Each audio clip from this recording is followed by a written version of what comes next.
तो दोस्तों आज हम फिर से आपके लिए लेकर आए हैं देश दुनिया की सभी ताजा बड़ी खबरें। फटाफट एक एक कर विस्तार से आज आपको बताएंगे, तो वीडियो को अंत तक जरूर देखें। दोस्तों वीडियो बनाने में हमें काफी मेहनत लगी है, तो वीडियो को दिल से लाइक कर दे। जी हां दोस्तों, पहली खबर में आपको बता दें कि बाबरी मस्जिद का समर्थन करने वाले असदुद्दीन ओवैसी 7 सितंबर को आ रहे हैं अयोध्या। योगी मोदी की बड़ी मुश्किलें। वहीं आपको बताएंगे दोस्तों की जम्मू कश्मीर को लेकर भाजपा की बड़ी मुश्किलें। अलकायदा ने तालिबान को जीत की बधाई देते हुए जम्मू कश्मीर को भारत से आजाद कराने की है मांग।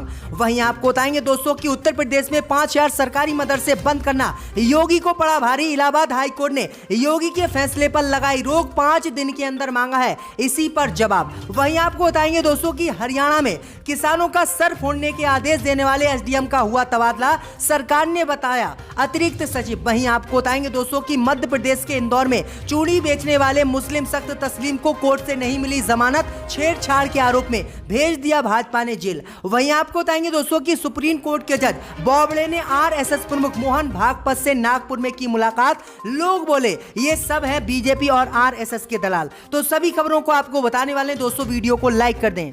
इसी बीच पर तो दोस्तों अगली खबर की ओर, तो राम मंदिर निर्माण का विरोध करने वाले ओवैसी 7 सितंबर को आ रहे हैं अयोध्या। भाजपा खेमे में मची हलचल।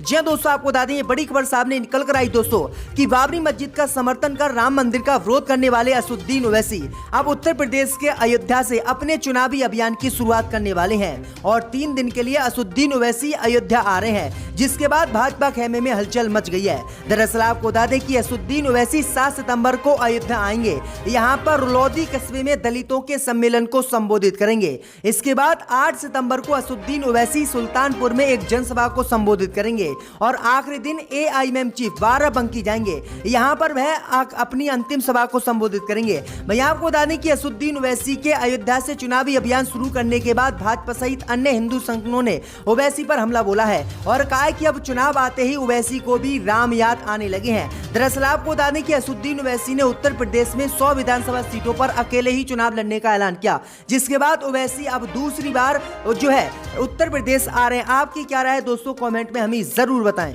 इसी बीच पर तो दोस्तों अगली खबर की ओर, तो जम्मू कश्मीर को लेकर मोदी अमित शाह की बड़ी मुश्किलें। अलकायदा ने तालिबान से जम्मू कश्मीर को आजाद कराने की मांग। जी दोस्तों आपको बता दें ये बड़ी खबर सामने निकल कर आई दोस्तों कि जम्मू कश्मीर को लेकर मोदी अमित शाह की मुश्किलें अलकायदा और तालिबान ने बढ़ा दी हैं।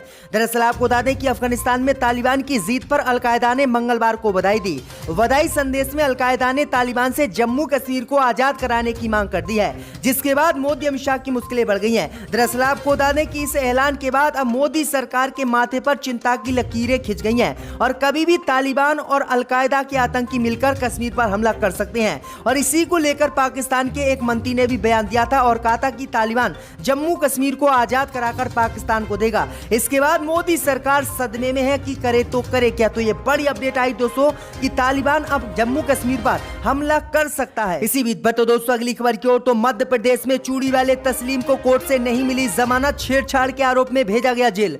जी दोस्तों आपको बता दें ये बड़ी खबर सामने निकल कर आई दोस्तों कि मध्य प्रदेश के इंदौर में बीते दिनों भीड़ ने चूड़ी वाले शख्स तस्लीम की पिटाई की थी और उस पर कई गंभीर आरोप लगाए थे, जिसके बाद पुलिस ने उसे गिरफ्तार कर लिया। इस बीच खबर सामने निकल कर आई दोस्तों कि अब मध्य प्रदेश पुलिस ने चूड़ी वाले तस्लीम पर छेड़छाड़ के आरोप लगाते हुए जेल भेज दिया है और चूड़ी वाले तस्लीम को मध्य प्रदेश कोर्ट ने भी जमानत नहीं दी है और उनकी जमानत याचिका को खारिज कर दिया है। दरअसल आपको बता दें कि 25 साल का तस्लीम अली मूल रूप से उत्तर प्रदेश का निवासी है। तस्लीम अली को 23 अगस्त को अरेस्ट मध्य प्रदेश में किया गया था। उस पर आरोप बीजेपी ने लगाए थे कि 13 साल की बच्ची के साथ उसने छेड़छाड़ की है, जबकि उसकी पिटाई चूड़ी बेचने के मामले में की गई थी और कहा गया था कि कोई भी मुसलमान शख्स हिंदू इलाके में चूड़ी बेचने ना आए। लेकिन बाद में बीजेपी ने यह गंभीर आरोप लगाते हुए झूठे मुकदमों में उसे जेल भेज दिया। तो ये बड़ी अपडेट आई दोस्तों कि किस तरह से बीजेपी अत्याचार अब भी मुसलमानों पर कर रही है। इसी बीच दोस्तों अगली खबर की ओर, तो हरियाणा में किसानों का सिर फोड़ने का आदेश देने वाले एसडीएम का हुआ तबादला, सरकार ने बनाया अतिरिक्त सचिव। जी दोस्तों आपको बता दें कि हरियाणा के करनाल में किसानों का सिर फोड़ने के आदेश देने वाले करनाल के एसडीएम का तबादला आज हो गया है। दरअसल आपको बता दें कि करनाल के एसडीएम आयुष सिन्हा का बुधवार को तबादला हरियाणा की बीजेपी सरकार ने कर दिया है। उन्हें सरकार ने नागरिक संसाधन सूचना विभाग का अतिरिक्त सचिव नियुक्त किया है। बता दें कि करनाल में पुलिस ने मुख्यमंत्री मनोहर लाल का विरोध कर रहे किसानों पर पिछले शनिवार को जमकर लाठीचार्ज किया था। इस दौरान लगभग 10 किसानों को चोट आई थी और इसमें एक किसान की मौत भी हो गई थी, जिसके बाद एसडीएम एसडीएम का जमकर विरोध हुआ और हरियाणा सरकार का भी देश में विरोध हुआ और हरियाणा के इस एसडीएम का जो है सस्पेंड करने की किसानों ने मांग की, लेकिन बीजेपी सरकार ने एसडीएम को सस्पेंड ना करते हुए उसका तबादला कर दिया है। तो ये बड़ी अपडेट आ रही दोस्तों। इसी बीच पर तो दोस्तों अगली खबर की ओर, तो यूपी में सरकारी मदरसे बंद करने के फैसले पर इलाहाबाद हाईकोर्ट ने योगी से मांगा जवाब, 5 दिन का दिया है समय। जी दोस्तों, आपको बता दें ये बड़ी खबर सामने निकल कर आई दोस्तों कि उत्तर प्रदेश के मुख्यमंत्री योगी आदित्यनाथ ने बीते दिनों यूपी में ऐलान किया था कि वह उत्तर प्रदेश में 5000 सरकारी मदरसों को बंद करने जा रहे हैं और सरकार का पैसा इन मदरसों को चलाने के लिए हम नहीं देंगे। भाई आपको बता दें कि सरकार के इसी फैसले पर अब इलाहाबाद हाईकोर्ट ने कड़ा एक्शन लिया है। इलाहाबाद हाईकोर्ट ने उत्तर प्रदेश की योगी सरकार से पूछा है कि क्या मदरसों और अन्य धार्मिक संस्थानों को वित्तीय सहायता प्रदान करने की नीति भारतीय संविधान की धर्मनिरपेक्ष योजना के अनुरूप है। अदालत ने योगी सरकार से यह भी पूछा है कि क्या सहायता प्राप्त मदरसों में महिला यानी छात्राओं को प्रवेश दिया जाता है या नहीं। दरअसल आपको बता दें कि उत्तर प्रदेश की योगी सरकार के से 4 सप्ताहों में जवाब दाखिल करने के लिए इलाहाबाद हाईकोर्ट ने कहा है। अब देखते हैं कि योगी सरकार क्या जवाब इलाहाबाद हाईकोर्ट को देती है, इन्हें बंद करने का क्या कारण बताती है। तो ये बड़ी अपडेट आ रही दोस्तों। इसी बीच पर तो दोस्तों अगली खबर की ओर, तो ईवीएम मशीन को लेकर चुनाव आयोग पहुंचा सुप्रीम कोर्ट, 6000 ईवीएम मशीन को बताया खराब। जी दोस्तों, आपको बता दें ये बड़ी खबर सामने निकल कर आ रही दोस्तों कि निर्वाचन आयोग ने 6 राज्यों के विधानसभा चुनाव में इस्तेमाल की गई ईवीएम और वीवीपैट मशीनों को शीघ्र संभलवाने के लिए सुप्रीम कोर्ट में याचिका दायर की है। जी दोस्तों, आपको बता दें कि चुनाव आयोग ने बताया है कि ईवीएम और वीवीपैट की लगभग 6000 मशीनें खराब पड़ी हुई हैं और 5 राज्यों में आने वाले समय में चुनाव है, इसलिए सुप्रीम कोर्ट से चुनाव आयोग मांग की है कि सुप्रीम कोर्ट आदेश जारी करे और इन ईवीएम मशीनों को संभलवाने का शीघ्र आदेश दे, जिससे कि आने वाले 5 राज्यों के विधानसभा चुनाव इन ईवीएम से कराए जा सकें। मैं आपको बता दें कि चुनाव आयोग ने कहा है कि पश्चिम बंगाल सहित जो 5 राज्यों में चुनाव पिछले दिनों हुए थे उनमें ये इन ईवीएम का इस्तेमाल किया गया था। उसके बाद ये ईवीएम खराब हो गई थी और अभी तक ये खराब पड़ी हुई है, इसलिए कोर्ट इनके ठीक कराने के निर्देश दे, जिससे कि आने वाले 5 राज्यों के विधानसभा चुनाव में इनका उपयोग किया जा सके। तो ये बड़ी अपडेट आ रही दोस्तों। इसी बीच पर तो दोस्तों अगली खबर की ओर, तो सुप्रीम कोर्ट के जज बोबड़े ने नागपुर जाकर आरएसएस प्रमुख से की मुलाकात, लोग बोले इन्हें चाहिए राज्यसभा की सीट। जी दोस्तों, आपको बता दें कि सुप्रीम कोर्ट के पूर्व जस्टिस एस.ए. बोबड़े मंगलवार को आरएसएस प्रमुख मोहन भागवत से मुलाकात करने के लिए नागपुर आरएसएस मुख्यालय पहुंचे। यहां उन्होंने आरएसएस प्रमुख मोहन भागवत से मुलाकात की है और इस मुलाकात की फोटो जब ट्विटर पर आई और सोशल मीडिया पर आई, उसके बाद लोगों ने सुप्रीम कोर्ट के जज को आड़े हाथ ले लिया। सुप्रीम कोर्ट के जज की इस मुलाकात पर लोगों ने तीखी प्रतिक्रिया दी। लोग बोले कि इन्हें भी राज्यसभा की सीट चाहिए। अगर इन्होंने मोहन भागवत से मुलाकात की है तो इनकी राज्यसभा की सीट पक्की समझो।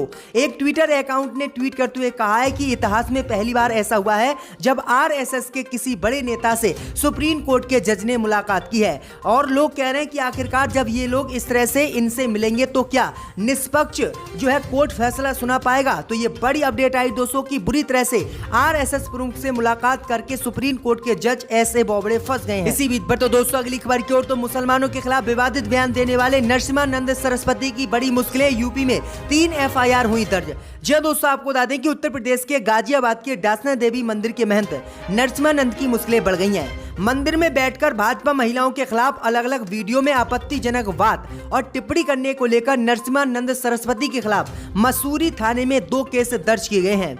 वायरल वीडियो के आधार पर यूपी पुलिस ने 2 केस जबकि एक मामला राष्ट्रीय महिला आयोग की अध्यक्ष रेखा शर्मा ने दर्ज करवाया है, जिसके बाद भाजपा की मुश्किलें ना बढ़ाते हुए अब इसी की मुश्किलें बढ़ गई हैं। वहीं आपको बता दें कि अब कभी भी यूपी पुलिस नरसिम्हानंद को उत्तर प्रदेश में गिरफ्तार कर सकती है। इसी बीच पर तो दोस्तों अगली खबर की ओर, तो भाजपा सांसद ने मोदी सरकार पर बोला हमला, कहा अगस्त महीने में 15 लाख लोग हुए हैं बेरोजगार। जी दोस्तों, आपको बता दें ये बड़ी खबर सामने निकल कर आई दोस्तों कि एक तरफ मोदी सरकार का कहना है कि वित्तीय वर्ष 2021-22 की पहली तिमाही में जीडीपी में 20.1% की उछाल आया है। वहीं भारतीय जनता पार्टी से राज्यसभा सांसद और वरिष्ठ नेता सुब्रमण्यम स्वामी ने अगस्त महीने में बेरोजगार हुए लोगों को लेकर एक ट्वीट किया है, जिसके बाद भाजपा की मुश्किलें बढ़ गई हैं। जी दोस्तों, आपको बता दें कि स्वामी ने ट्वीट करते हुए लिखा है कि एक रिपोर्ट में खुलासा हुआ है कि अनौपचारिक और औपचारिक क्षेत्रों में 15 लाख से अधिक लोगों ने नौकरी अगस्त महीने में खो दी है और ये रिपोर्ट उन्होंने CMIE के अनुसार जारी की है। उन्होंने कहा है कि मोदी सरकार एक तरफ जहां पर देश में GDP के आंकड़ों में वृद्धि बता रही है, जबकि असलियत यह है कि GDP के आंकड़ों में वृद्धि नहीं बल्कि कमी हुई है, क्योंकि 15 लाख लोग बेरोजगार अगस्त महीने में ही हो गए हैं। तो ये बड़ी अपडेट आ रही दोस्तों। इसी बीच बढ़ते दोस्तों अगली खबर की ओर, तो big boss fame Siddharth Shukla का निधन। जी दोस्तों, आपको बता दें कि बॉलीवुड अभिनेता और big boss fame Siddharth Shukla का गुरुवार को निधन हो गया है। शुरुआती जानकारी में बताया जा रहा है दोस्तों कि शुक्ला की मौत दिल का दौरा पड़ने की वजह से हुई है, लेकिन अब तक अंतिम रिपोर्ट नहीं आई है। तो ये बड़ी अपडेट आई दोस्तों कि बॉलीवुड में ये बड़ा अभिनेता आज फिर से दुनिया को अलविदा कह गया है। फाइल